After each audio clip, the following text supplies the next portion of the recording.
there's a little bit more than what we would normally call patina on this. It's fairly well corroded, but you know what, so what? I might just paint up behind that, you know, behind the letters. And that was just a quick shot blast. And behind here as well, just see what we're working with. See, is there a possibility of getting it off? It's hard to know now. I'll give it a good spray down, and might even leave it soaking in diesel there. Some stuff from the parts washer there. I might just fill up a little lunchbox, we'll say a plastic lunchbox, and just let it just soak. But look, I'm starting to think the best thing to do now is to square it off roughly and cut all that, and maybe just turn it into a bit of a display piece. It's not going to be usable again. I'd say I'd only end up breaking it, especially considering these are metal and then you have an alloy there, so you'll find that it'll crumble. The badge will actually crumble around the treads. So rather than having it completely unusable, at least it might be usable as a display if we square that off a little bit. Paint that grey, paint in behind it blue. It might be nice. Drill a hole, hang it. I think that's about the worth of that.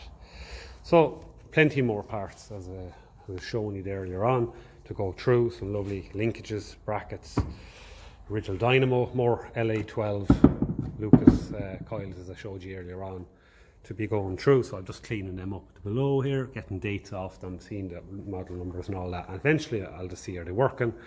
And yeah, I'm looking forward to getting through this now. What I'm forgetting is this is actually cut out of a bonnet.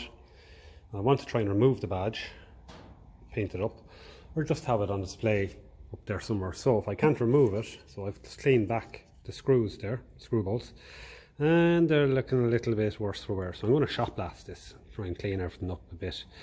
And if I have to, what I'll do is I'll square it all off and I'll actually drill a hole and hang it, just to have it on display, because I have the gold belly badge there as well. So just maybe throw it up there just to continue. This again, it wasn't just thrown in with the other parts, basically free of charge. So we'll try and make something a little bit, we'll try and make a bit of a display out of it. If all else fails, I can cut all of that off there as well. But firstly, we'll get a shot blast and see how it cleans up. So I've went through a few screwdrivers, and this one seems to be a fairly good head for these screws. So I'm just going to look, before I give up hope completely on this, I'm just going to tap in there. I have cleaned out the slots with a hacksaw blade, so it's just after deepening them a bit, and I'm just going to one last time give a bit of a tap. Brilliant, we won. One moving. It's been a very long time, let's say, ago since these were actually fitted, so I say they were never taken out. A little tap.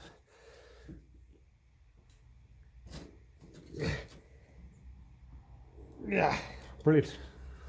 Now I don't know what state things are going to be in the aluminium badge when these come out. Is it actually going to come out, or has it destroyed the threads, is the question, because usually what you get is a bit of a reaction between the metal of the bolt and the alloy that the badge is made of. Now the earlier Ferguson seem to have a chrome badge, and the later ones are made of an alloy, so I don't know, is this bracket going to come off? I forget, or is a part of the bonnet. We will find that out soon. Could have been spot welded in the factory. Yeah, feels like it has been. Okay, so that's not going to shift that side, and that's not going to shift that side. Okay.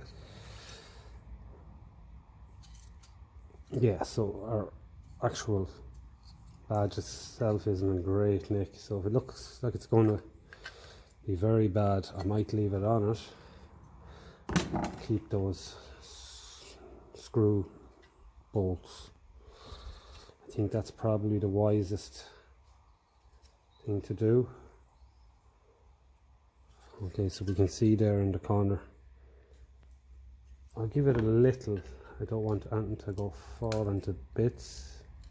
Yeah, so we can see here now a bit of the end is starting to, it was broke off, so I'm going to leave good enough alone. I'm going to put that screw back in because that will keep that bolt And remember then, of course, we have these if we need to use them somewhere. This, I think this is the wisest thing to do here now. Yeah, put them back in. Well, even that side's enough. It's not going to go coming off. Yeah, I think we'll leave that as is. Okay, so and there's one place that I put all of these. I have a little tub here. Probably shown this many times before in the videos for some strange little Ferguson parts. So that can go in there.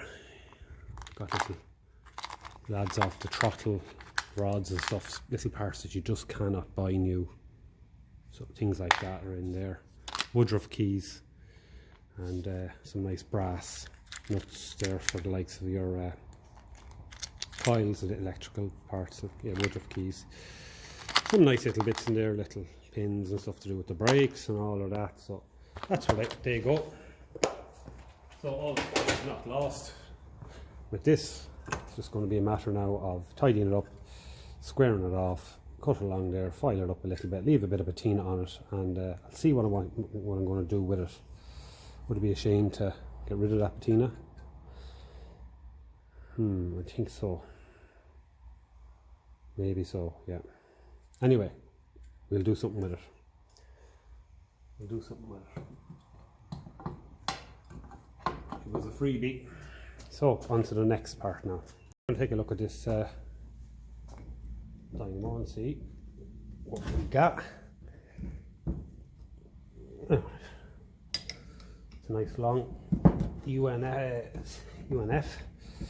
So I might just put that in the vice since it's a little bit stiff, and we'll whip that out. Get all the parts off it that we don't particularly need.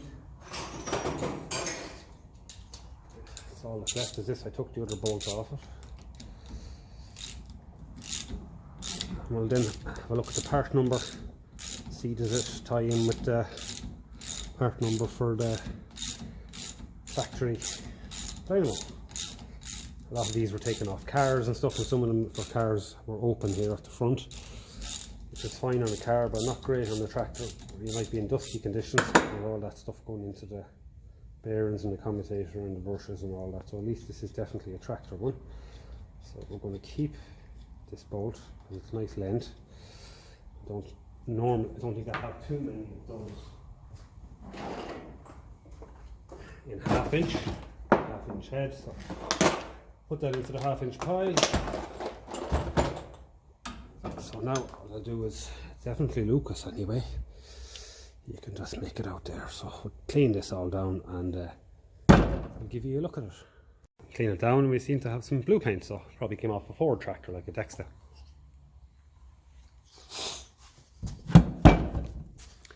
So what do we got? There's the part number there now. 2374. That's strange for a date stamp anyway, because that's not a month. Okay. One more. Usually there's a date stamp on them.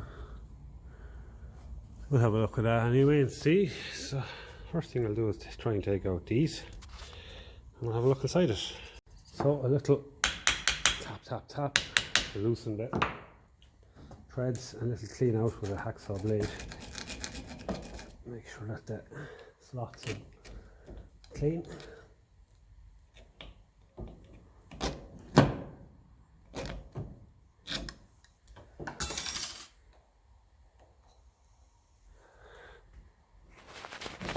Yeah, okay, one moving.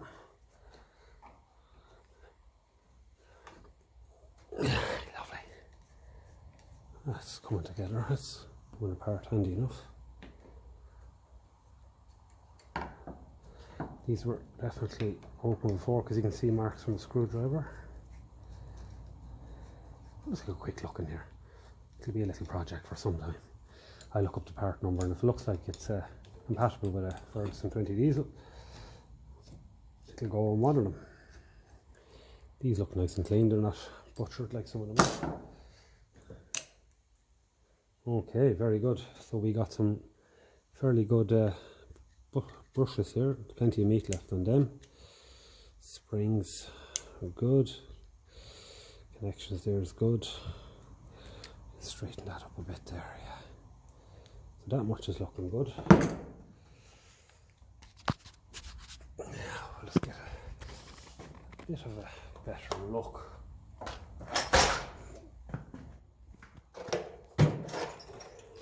Inside here now.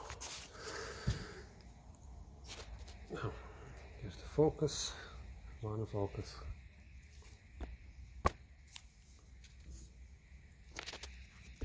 And it refuses to focus. Wait a second. There we go. Is that better? Yeah. So the commutator looks good. Bit of a clean down here. Yeah. Let's take the degreaser wipe. Clean up the end here a little bit. It's a little bit. Say pitted here and there, I suppose you could call it. There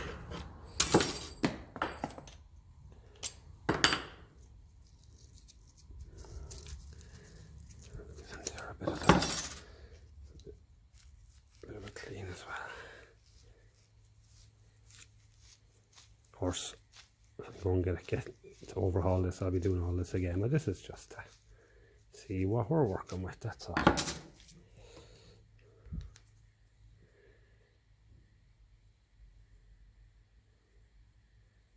Okay, so it's definitely there anyway, the bushing, so that's grand. So what we'll do is we'll fit this back on, and I'm happy that this could be usable again, definitely, and see why, or that it definitely could be overhauled, that's for sure.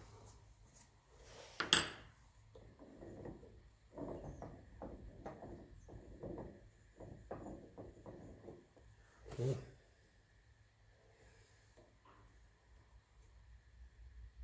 Okay,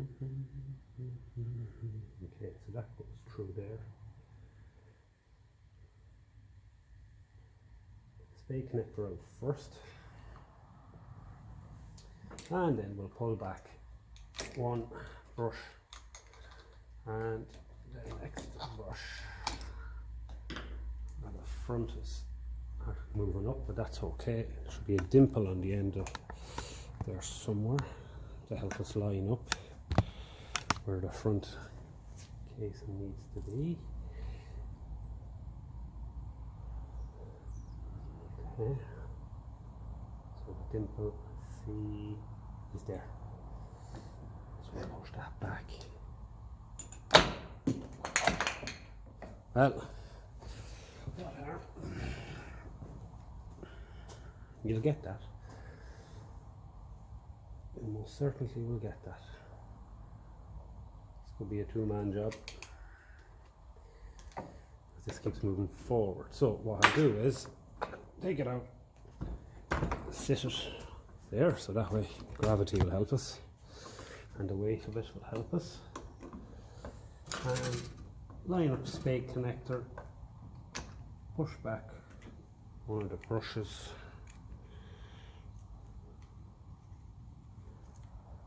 Right, they're clean enough. One brush in place, second brush,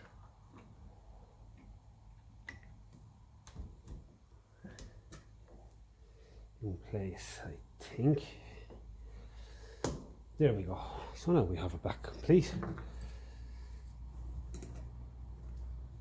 I think that's about right, is it? Yeah. Lovely. These would have been taken off tractors and cars and trucks when they stopped working, and the next one they found would have been literally thrown out. They wouldn't have been fussy about sticking with original factory spec at all. Still, I look up the part number and see what was it fitted to.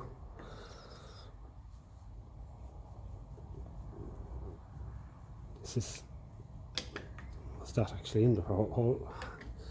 Feels like it's a little bit sideways. Yeah, it is. I have to get a screwdriver. I have to get a pliers at that. Something's turning so far, so I'll come back when I have that out. So now that was out, back in, so we're going to screw it in. This side, this other side's loose, so we'll tighten up this side first to see is it biting this time. Yeah. So it just went in. Scoutways, as they say around here, scout. That's grand. That's good.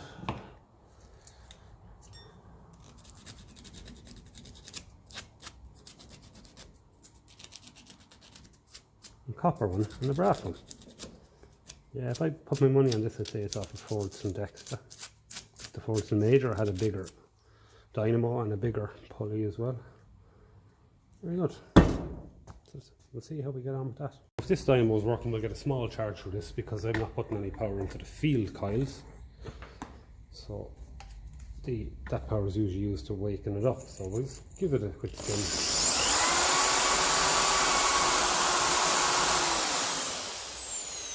Yeah, so that's all I'd expect from a dynamo that's not doesn't have power going to the field coil. So I'm happy enough with that. That dynamo is probably going to be perfect when you hitch it up to a electrical system and you send power into your field there, and you know, you're waking up the windings in the coil. So yeah, I think that could be easy enough now sorted. But do I want to fit it onto a Ferguson 20?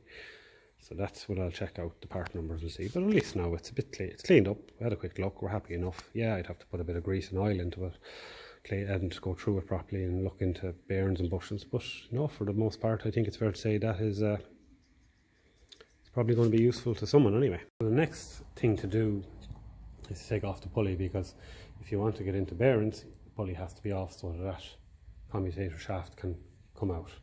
Now, I have got it moved. I didn't think I would, and it can be a bit unpleasant watching people bait these through the pulley and the pulley breaking and everything, but I managed to get it moving with a bit of persuasion. I used an aluminium drift to get it moving so that it wouldn't damage. I used this type of a drift so it would damage the least amount of pop as possible, and I tried to keep the nut. Basically I just loosen it a few turn or two and tap, so we're keeping as much of that thread in the nut so we're not wrecking threads. So we're nearly there. This is why I have rubber mats underneath me here, because this could all go flying.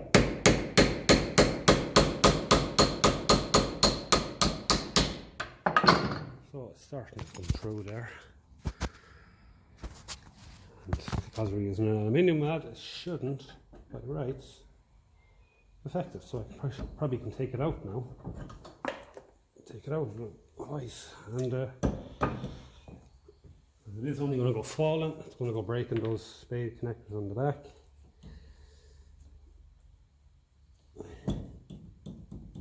There's definitely a bit of free play in that bearing there, that's for sure. I don't have it tightened up the back much still. So yeah, that's where we're at. It looks good. I'll just try and prise it off if I can,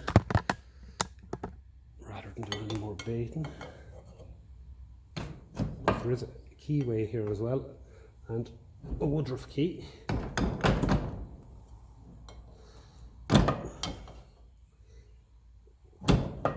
Maybe a little bit more persuasion is needed, but again, I am worried that this thing fall on the ground. This is where two people come in handy, so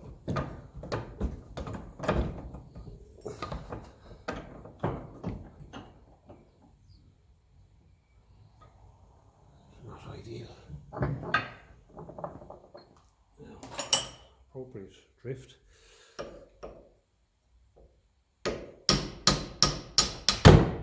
Yeah.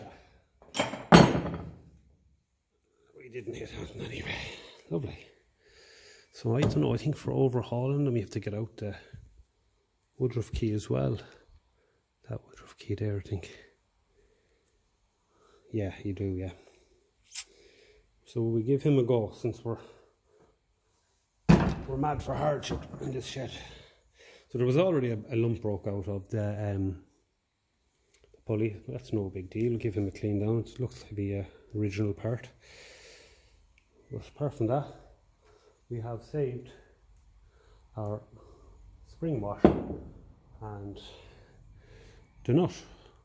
So if the threads are a little bit bad, I should be able to retread them. The threads don't look great on the end of that now, so they don't get it to focus. They look a bit bad. We'll just see how this fares. Does it screw on?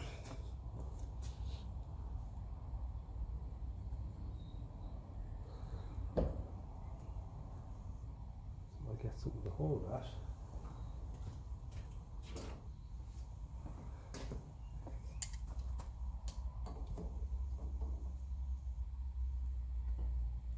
What have I damaged it? That's the question. I don't think I was hitting it hard enough to go damaging threads. That's the only thing I will say.